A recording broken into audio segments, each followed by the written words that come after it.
Ethereum का एक नया अपडेट आ रहा है जिसके बाद इथेरियम का प्राइस $10,000 से लेकर $18,000 के बीच में पंप हो सकता है। आने वाले दिनों में इथेरियम का जो फ्यूचर है वो काफी ब्राइट बताया जा रहा है, क्योंकि पहले तो इथेरियम का डीकन अपडेट आता है जिसके बाद लेयर 2 प्रोजेक्ट्स को काफी अच्छा पंप मिलता है, बूस्ट मिलता है। अब उसके बाद दूसरी अपडेट आती है कि इथेरियम का ETF भी अप्रूव हो गया है यूएस में। अब बहुत सारी कंट्रीज और भी हैं जो बिटकॉइन के साथ साथ इथेरियम ETF के ऊपर भी बात कर रही हैं। वहीं पर इथेरियम की तरफ से एक अपडेट आ रही है कि इस साल के अंत तक इथेरियम का एक नया अपडेट आएगा जिसका नाम होगा पेक्ट्रा, और जिसके बाद इथेरियम का प्राइस $10,000 से लेकर $18,000 तक पंप हो सकता है। हमें समझना होगा कि ये अपडेट काम क्या करेगा, इस अपडेट से इथेरियम में क्या इफेक्ट आएगा, उसके बाद इथेरियम के ऊपर बने हुए कौन कौन से ऐसे ऑल्ट कॉइन्स हैं जिनके अंदर इस अपडेट के बाद इंपैक्ट नजर आएगा, किस तरह का इंपैक्ट नजर आएगा, और लेयर 2 प्रोजेक्ट्स किस प्रकार से आने वाले दिनों में इस अपडेट के बाद परफॉर्म करेंगे। नमस्कार दोस्तों, मेरा नाम है अमन, आप देख रहे हैं चैनल क्रिप्टो अमन। चैनल पहली बार तो चैनल को सब्सक्राइब कर नोटिफिकेशन बेल को ऑन कर लीजिएगा और मेरे वीडियो को कर दीजिएगा लाइक, क्योंकि आपका एक एक लाइक मुझे मोटिवेट करता है आपके लिए कंटेंट बनाते रहने के लिए। दोस्तों, यहां पर अपडेट आ रही है जहां पर इथेरियम के जो डेवलपर्स हैं उन्होंने यहां पर इथेरियम को पुश करने के लिए एक नया अपडेट लेकर आए हैं। अब जो इथेरियम का अपडेट आ रहा है इसका नाम है पेक्ट्रा अपडेट, जहां पर जो भी इथेरियम के वैलिडेटर्स हैं, इथेरियम के जो माइनर्स आप जिसे कह सकते हैं, अब उनकी लिमिट को यहां पर बढ़ा दिया गया है। अब इस पॉइंट को समझने से पहले मैं आपको ये कहानी शुरू कहां से होती है उसके ऊपर लेकर चलता हूं। आपको पता होगा कि पहले इथेरियम प्रूफ ऑफ वर्क के ऊपर काम करता था, जहां पर लोग अपने घरों में, अपनी फैक्ट्रियों में, वेयर हाउसेज में माइनिंग मशीन्स लगाते थे, यानी कि ग्राफिक कार्ड्स लगाते थे, जिसके माध्यम से बट इथेरियम एक अपडेट आती है जिसके बाद इथेरियम ग्राफिक कार्ड्स के ऊपर ना माइन होने की बजाय जिनके पास इथेरियम्स पड़े हुए हैं वही लोग वहां पर वैलिडेटर बन सकते हैं। अब ध्यान से समझिएगा पूरा का पूरा प्रोसेस काम कैसे करता है। पहले जो लोग माइनिंग से माइन करते थे, अब वही लोग अगर उनके पास इथेरियम पड़ा हुआ है तो वो इथेरियम के वैलिडेटर बन सकते हैं और वहां पर इथेरियम्स को माइन कर सकते हैं। आसान भाषा में, अगर आपके पास इथेरियम पड़े हुए हैं तो आप उसी से इथेरियम वैलिडेटर बन सकते हैं और अपने लिए एक अलग से इनकम को जनरेट कर सकते हैं।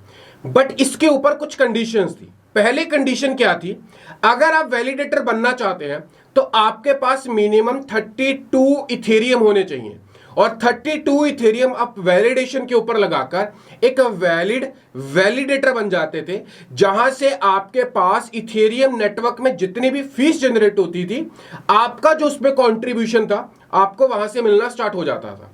बट अब क्या कहा गया है, अब जब इसका पेक्ट्रा अपडेट आ जाएगा उसके बाद 32 इथेरियम्स की लिमिट को बढ़ाकर 2048 तक लेकर जाएंगे।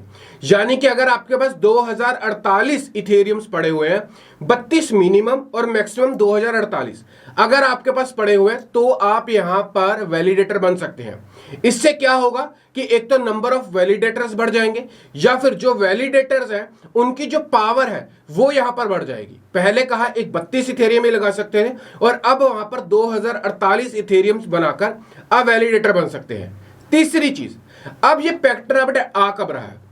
अकॉर्डिंग टू न्यूज, पेक्ट्रा अपडेट इस साल के अंत यानी कि 2024 के लास्ट के क्वार्टर्स में यहां पर लॉन्च होगा, और उम्मीद है कि इसके लॉन्च होते ही बहुत सारे ऐसे प्रोजेक्ट्स हैं जो इथेरियम के साथ साथ बड़ा पंप करेंगे, क्योंकि इससे मार्केट को एक नया बूस्ट मिलेगा। डीकन अपडेट के बाद बहुत सारी जो इथेरियम नेटवर्क की फीस है उसे रिड्यूस किया गया है, लेयर 2 के ऊपर तो ना बराबर की फीस हो गई है। वहीं पर पेक्ट्रा अपडेट अब बहुत सारे बड़े बड़े वैलिडेटर्स को सिस्टम के ऊपर लेकर आएगा, जहां पर जितने ज्यादा वैलिडेटर्स होंगे उतनी ज्यादा यहां पर आप कह सकते हैं पावर, हैश पावर इंक्रीज होगी, और उतने ज्यादा यहां पर नंबर ऑफ यूजर्स आने की बजाय नेटवर्क के ऊपर लोड कम होगा। अब कौन कौन से ऐसे प्रोजेक्ट हैं जो यहां से इंपैक्ट होंगे? पहले तो वो प्रोजेक्ट इंपैक्ट होंगे जो खुद स्टेकिंग रीस्टेकिंग प्रोग्राम्स को रन करते हैं। पहला प्रोजेक्ट है लीडो। लीडो डाओ उम्मीद है कि जो इस समय पर $2-2.5 के आसपास चल रहा है, इस पेक्ट्रा अपडेट के बाद इमीडिएट 200 to 500% के आसपास का प्रॉफिट दिखाएगा। यानी कि अगर उस समय पर इस साल के अंत तक लीडो का प्राइस $3 या $4 चला जाता है, तो इस अपडेट के बाद इसका प्राइस डायरेक्ट $10 to $16 के आसपास पंप हो सकता है। दूसरा प्रोजेक्ट है पेंडल। पेंडल इस समय $6.15 के आसपास चल रहा है और कुछ ट्रेडर्स और कुछ बड़े जो आर्टिकल्स लोग पब्लिश करते हैं उनके मुताबिक पेंडल एक सॉलिड प्रोजेक्ट है और पेंडल एक रीस्टेकिंग प्रोजेक्ट भी है और पेंडल आने वाले दिनों में अच्छा परफॉर्म कर सकता है पेक्ट्रा अपडेट के बाद।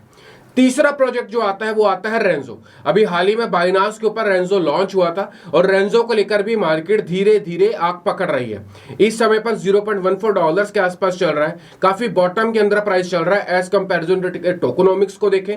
टोकोनॉमिक्स का जिस तरह से लॉकिंग हुआ है, टीम टोकन्स और मार्केटिंग टोकन्स को स्टडी करें तो रेंजो अपने बॉटम के ऊपर चल रहा है। रेंजो में एक अपॉर्चुनिटी यहां पर दिखाई दे रही है। फोर्थ प्रोजेक्ट जो लिस्ट में आता है वो आता है ईथरफाई। ईथरफाई भी एक रीस्टेकिंग प्रोजेक्ट है इथेरियम का। प्राइस चल रहा है $4.7 और ये हमारा डार्लिंग ऑल्ट कॉइन भी है। आई डू बिलीव कि ईथफाई आने वाली बुल रैली में $30 to $40 तक पंप कर सकता है। वहीं पर पेक्ट्रा अपडेट ईथरफाई को एक अच्छा खासा बूस्ट यहां पर डेफिनेटली देगा। अब प्रोजेक्ट आ जाते हैं लेयर 2 प्रोजेक्ट्स जो इथेरियम की स्पेक्ट्रा अपडेट के बाद एक तो प्राइस पंप होगा, डीकन अपडेट के बाद इनकी फीस ऑलरेडी बहुत ज्यादा रिड्यूस हो गई है और पॉपुलैरिटी भी इस समय बहुत ज्यादा, कम्युनिटी बहुत बड़ी हो चुकी है।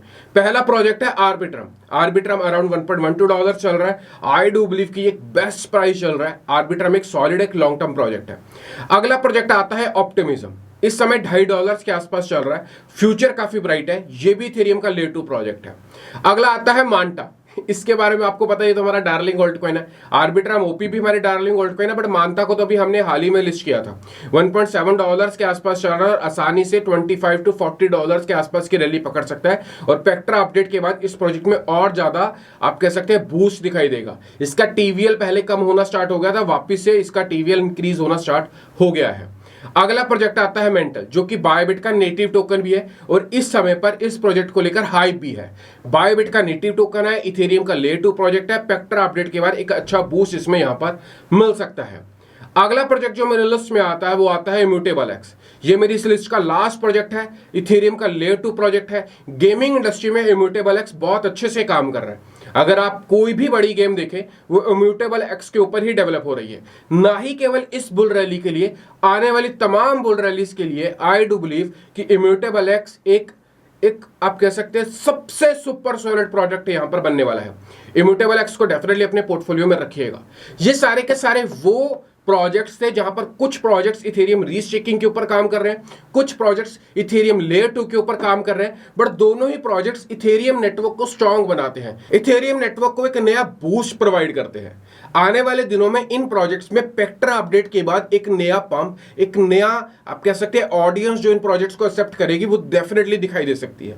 आपको कंटेंट कैसा लगा और आपको क्या लगता है कि इनमें से कौन कौन से प्रोजेक्ट्स है जो आने वाले दिनों में पंप करेंगे और आपने इनमें से कौन कौन से प्रोजेक्ट्स को होल्ड कर रखा है, मेक श्योर कमेंट बॉक्स में बताइएगा। वीडियो को लाइक करिएगा, दोस्तों को शेयर करिएगा। मिलता हूं अगले वीडियो में, तब तक छोटा भाई को दीजिएगा इजाजत। Bye bye.